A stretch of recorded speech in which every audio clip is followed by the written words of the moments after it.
ಅದು 2018 ಮೇ 28ರ ರಾತ್ರಿ ಸುಮಾರು 9:30 ಗಂಟೆ. ತಮಿಳುನಾಡು ಮದುರೈ ಶಿವಗಂಗಾ ಜಿಲ್ಲೆಯ ಕಚನತಂ ಎಂಬ ಗ್ರಾಮ. ಮೇಲ್ಜಾತಿ ತೇವರ್ ಸಮುದಾಯದ ಒಂದು ಗುಂಪು ದಲಿತರ ವಸತಿ ಪ್ರದೇಶಕ್ಕೆ ನುಗ್ಗುತ್ತದೆ. ಈ ಗುಂಪು ಮೊದಲು ವಿದ್ಯುತ್ ಸರಬರಾಜನ್ನು ಕಡಿತಗೊಳಿಸುತ್ತದೆ. ಎಲ್ಲೆಲ್ಲೂ ಕತ್ತಲೆ. ನಂತರ ದಲಿತರ ಮೇಲೆ ದಾಳಿ ನಡೆಸುತ್ತದೆ. ತಮ್ಮ ಕೈಯಲ್ಲಿದ್ದ ಕತ್ತಿ ಮತ್ತು ದೊಣ್ಣೆಗಳಿಂದ ಮನಬಂದಂತೆ ಇರಿಯುತ್ತದೆ, ಥಳಿಸುತ್ತದೆ. ಇದರಿಂದ 3 ದಲಿತರು ಸ್ಥಳದಲ್ಲೇ ಹತರಾಗ್ತಾರೆ. 6 ಮಂದಿ ಗಂಭೀರ ಗಾಯಗೊಳ್ತಾರೆ.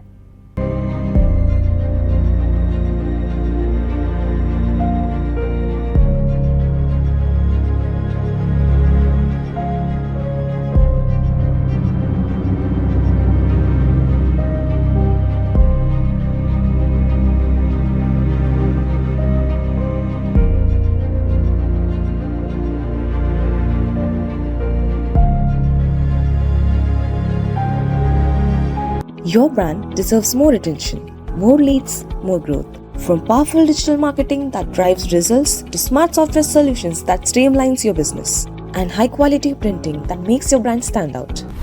Tundeja Publicity. ಈ ಗ್ರಾಮದಲ್ಲಿ ಕುರುಪ್ಪನ ಸ್ವಾಮಿ ಎಂಬ ದೇವಸ್ಥಾನ ಇದೆ. ಇದು ದಲಿತರಿಗೆ ಸಂಬಂಧಿಸಿದ ದೇವಸ್ಥಾನ. ಆದರೆ ಈ ದೇವಸ್ಥಾನದ ಉತ್ಸವದಲ್ಲಿ ಮೇಲ್ಜಾತಿಯ ಜನರಿಗೆ ಗೌರವ ಕೊಡುವ ಒಂದು ಸಂಪ್ರದಾಯ ಇದೆ. ಅದನ್ನ ಕಾಲಾಂಜಿ ಗೌರವ ಅಂತ ಹೇಳಲಾಗ್ತದೆ. ನಿಜವಾಗಿ ಅದು ಗೌರವ ಅಲ್ಲ. ನೀವು ಮೇಲ್ಜಾತಿಯವರು ಮತ್ತು ನಾವು ಕೀಳ್ಜಾತಿಯವರು ಎಂದು ಒಪ್ಪಿಕೊಳ್ಳುವ ಮತ್ತು ಅದನ್ನು ಬಹಿರಂಗವಾಗಿ ಪ್ರಕಟಪಡಿಸುವ ಸಂಪ್ರದಾಯ. ಕೊಬ್ಬರಿ, ಹೂವುಗಳು, ಹಣ್ಣುಗಳು ಮುಂತಾದ ವಸ್ತುಗಳನ್ನು ಒಂದು ಚೀಲದಲ್ಲಿ ತುಂಬಿಸಿ ದೇವಸ್ಥಾನದ ಉತ್ಸವದಲ್ಲಿ ಮೇಲ್ಜಾತಿಯವರಿಗೆ ಇದನ್ನು ಕೊಡಬೇಕು. ಈ ಮೂಲಕ ನಾವು ನಿಮ್ಮ ಅಡಿಯಾಳುಗಳು ಎಂದು ಅವರು ಘೋಷಿಸಬೇಕು. ದೇವಸ್ಥಾನ ದಲಿತರದ್ದಾದರೂ ಮತ್ತು ಉತ್ಸವ ಈ ದೇವಸ್ಥಾನಕ್ಕೆ ಸಂಬಂಧಿಸಿದ್ದರೂ ಅದರಲ್ಲೂ ತಮ್ಮ ಗುಲಾಮತನದ ಸಂಕೇತವಾಗಿ ಮೇಲ್ಜಾತಿ ತೇವರ್ ಸಮುದಾಯಕ್ಕೆ ಕಾಲಂಜಿ ಗೌರವವನ್ನು ಕೊಡುವುದನ್ನು ಮೇಲ್ಜಾತಿಯವರು ಕಡ್ಡಾಯ ಮಾಡಿದ್ದರು. ಈ ಮೂಲಕ ನಾವು ಉನ್ನತರು, ನೀವು ಕನಿಷ್ಠರು ಎಂಬುದನ್ನು ತಲತಲಾಂತರದಿಂದ ಮೇಲ್ಜಾತಿಯವರು ಸಾರುತ್ತಾ ಬಂದಿದ್ದರು. ಆದರೆ 2018ರಲ್ಲಿ ದಲಿತರು ಈ ಸಂಪ್ರದಾಯವನ್ನು ಮುರಿದರು. ಈ ದೇವಸ್ಥಾನ ನಮ್ಮದು, ನಾವ್ಯಾಕೆ ಅವರಿಗೆ ಕಾಲಂಜಲಿ ಗೌರವ ನೀಡಬೇಕು ಎಂದು ಪ್ರಶ್ನಿಸಿದರು. ಆದದ್ದಿಷ್ಟೇ, ಇದು ಮೇಲ್ಜಾತಿ ತೇವರ್ ಸಮುದಾಯದ ಆಕ್ರೋಶಕ್ಕೆ ಕಾರಣವಾಯಿತು.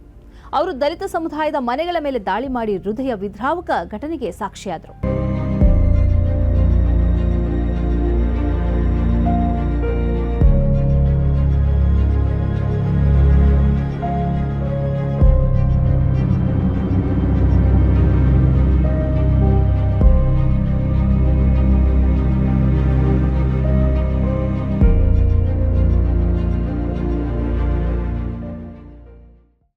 ಘಟನೆಯ ಬಳಿಕ ಸಂತ್ರಸ್ತರು ಮತ್ತು ದಲಿತ ಸಂಘಟನೆಗಳು ಪ್ರತಿಭಟನೆ ನಡೆಸಿದವು. 3 ದಿನಗಳ ಪ್ರತಿಭಟನೆಯ ಬಳಿಕ ಶವಗಳನ್ನು ಬಿಟ್ಟುಕೊಟ್ಟವು. ಜಿಲ್ಲಾಧಿಕಾರಿ ಕಚೇರಿಗೆ ಮೆರವಣಿಗೆ ನಡೆಸಿದವು. ಇದರ ಬಳಿಕ ಗ್ರಾಮದ ಸಮೀಪ ಪೊಲೀಸ್ ಔಟ್ಪೋಸ್ಟ್ ಸ್ಥಾಪನೆಯಾಯಿತು. ಕುಟುಂಬಗಳು ನೀಡಿದ ಪ್ರಮುಖ ಆರೋಪಿಗಳ ಹೆಸರುಗಳನ್ನು ಎಫ್ಐಆರ್ನಲ್ಲಿ ಸೇರಿಸಲಾಯಿತು. 2019ರಲ್ಲಿ ಮದ್ರಾಸ್ ಹೈಕೋರ್ಟ್ ಆರೋಪಿಗಳ ಜಾಮೀನು ಅರ್ಜಿಯನ್ನು ತಿರಸ್ಕರಿಸಿತು. 2022 ಆಗಸ್ಟ್ 5ರಂದು ಶಿವಗಂಗಾ SC/ST ವಿಶೇಷ ನ್ಯಾಯಾಲಯವು 27 ಮಂದಿಗೆ ಅಜೀವ ಕಾರಾಗೃಹ ಶಿಕ್ಷೆಯನ್ನು ವಿಧಿಸಿತು. ಇದೀಗ ಈ ಶಿಕ್ಷೆಯನ್ನು ಮದ್ರಾಸ್ ಹೈಕೋರ್ಟಿನ ಮದುರೈ ಪೀಠ ಎತ್ತಿ ಹಿಡಿದಿದೆ. ಇಳೆಯರಾಜ ಎಂಬ ಆರೋಪಿಯನ್ನು ದೋಷಮುಕ್ತಗೊಳಿಸಿದೆ. ಹೀಗೆ 26 ಮಂದಿಗೆ ಅಜೀವ ಕಾರಾಗೃಹ ಶಿಕ್ಷೆಯನ್ನು ಕಾಯಂಗೊಳಿಸಿದೆ. ಜಾತಿ ತಾರತಮ್ಯಕ್ಕೆ ತಮಿಳುನಾಡು ಮಾತ್ರ ಅಲ್ಲ, ಭಾರತದ ಉದ್ದಗಲದ ಬಹುತೇಕ ಎಲ್ಲ ರಾಜ್ಯಗಳು ಒಂದಲ್ಲ ಒಂದು ರೀತಿಯಲ್ಲಿ ಸಾಕ್ಷಿ ಆಗ್ತಾನೆ ಇವೆ. ಮನುಷ್ಯರೆಲ್ಲರೂ ಸಮಾನರು ಎಂಬ ಪರಿಕಲ್ಪನೆಯನ್ನು ಧಿಕ್ಕರಿಸಿ ಕೆಲವರು ಮೇಲು ಕೆಲವರು ಕೀಳು ಎಂಬ ಭಾವನೆ ಈ 21ನೇ ಶತಮಾನದಲ್ಲೂ ಸಮಾಜದಲ್ಲಿ ಗಟ್ಟಿಯಾಗಿದೆ. ದಲಿತ ಸಮುದಾಯದ ವರ ಕುದುರೆಯಲ್ಲಿ ದಿಬ್ಬಣದ ಮೂಲಕ ಬಂದರೆ ಅಂಥವರ ಮೇಲೆ ಹಲ್ಲೆ ಆಗ್ತಿರೋದು ಈಗಲೂ ನಡೀತಿದೆ. ದಲಿತ ಮಹಿಳೆ ಮಾಡಿದ ಮಧ್ಯಾಹ್ನದ ಬಿಸಿ ಊಟವನ್ನು ಸೇವಿಸಲು ನಿರಾಕರಿಸುವ ಶಾಲಾ ಮಕ್ಕಳು ಈಗಲೂ ಇದ್ದಾರೆ. ಈ ಕಚನತಂ ಘಟನೆ ಈ ಜಾತಿ ತಾರತಮ್ಯದ ಆಳ ಮತ್ತು ಅಗಲವನ್ನು ಎತ್ತಿ ಹೇಳುವ ಇನ್ನೊಂದು ಘಟನೆಯಾಗಿದೆ. ಈ ಕಾರ್ಯಕ್ರಮದ ಪ್ರಾಯೋಜಕರು Gadiyar group of companies, specialized in piling and shoring, engineering consultancy, fire fighting, steel structures, real estate. Office, SIT Tower, Silicon Oasis, Dubai, UAE. ಸ್ನೇಹಿತರೆ, ನಿಮ್ಮ ಅದ್ಭುತ ಬೆಂಬಲದಿಂದ ಸನ್ಮಾರ್ಗ ನ್ಯೂಸ್ ಚಾನೆಲ್ ಈಗ 2 ಲಕ್ಷ ಸಬ್ಸ್ಕ್ರೈಬರ್ಗಳನ್ನು ದಾಟಿದೆ. ಇದು ನಮ್ಮ ಯಶಸ್ಸಲ್ಲ, ಇದು ನಿಮ್ಮ ಯಶಸ್ಸು. ನಮ್ಮ ಮುಂದಿನ ಗುರಿ 4 ಲಕ್ಷ. ಇದು ಕಷ್ಟವಲ್ಲ. ನೀವು ಮಾಡಬೇಕಾದದ್ದು ಸಿಂಪಲ್. ನೀವು ಸನ್ಮಾರ್ಗ ನ್ಯೂಸ್ ಚಾನೆಲ್ ವಿಡಿಯೋವನ್ನ ನಿಮ್ಮ ಸ್ನೇಹಿತರಿಗೆ, ಕುಟುಂಬದವರೊಂದಿಗೆ ಹಂಚಿಕೊಳ್ಳಿ ಮತ್ತು ಅವರಲ್ಲೂ ಸಬ್ಸ್ಕ್ರೈಬ್ ಮಾಡಲು ಹೇಳಿ.